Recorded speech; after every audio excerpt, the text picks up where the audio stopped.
እየተባባሉ አንገትን እየሰቀሰቁ ደምስርን እየወጣጠሩ ፀጉርን እያጠረበሩ ለመገዳደል መዘጋጀት። ጋይነት ቤተሰብን ማን ይፈውስልን?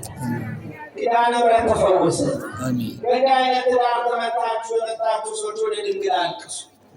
በዶኪማስ ሰርግ ቤት ከልጇ ጋር ተገኝታ ወይስ ያልወሙ እንዳለች በዚህ ቤት እኮ ፍቅር አልቋል እንድትልላችሁ፣ በዚህ ቤት እኮ የይቅርታ እንጥፍጣፊ አልቋል እንድትልላችሁ፣ በዚህ ቤት እኮ የትዕግስት እንጥፍጣፊ አልቋል እንድትልላችሁ ድንግል ትመልከታችሁ።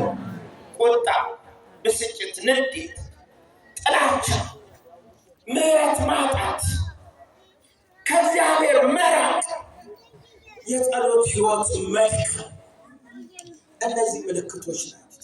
ትንሿን ጸሎት ሰላም ያሳደርከኝ ያዋልከኝ ሰላም ምን በለኝ ጠዋት በማለዳ ሌሊቱን ግርማ ያሳልፍህ አሁን ደግሞ ብርሃንን ያሳየህ የአፋትን የሚያስደስተውን ድምፅ ያሰማኝ ተመስገን ትሉታላችሁ ወይስ ማታም በምሬት ስትነሱም በቁጣና በብስጭት?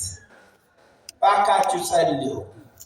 ስትጸልዩ ነገር ይቀላል። እግዚአብሔር የጸሎት ሕይወት ይስጠን። ስትጸልዩ ጠላት ይመታል። ስትጸልዩ በቤታችሁ ውስጥ የመሸገው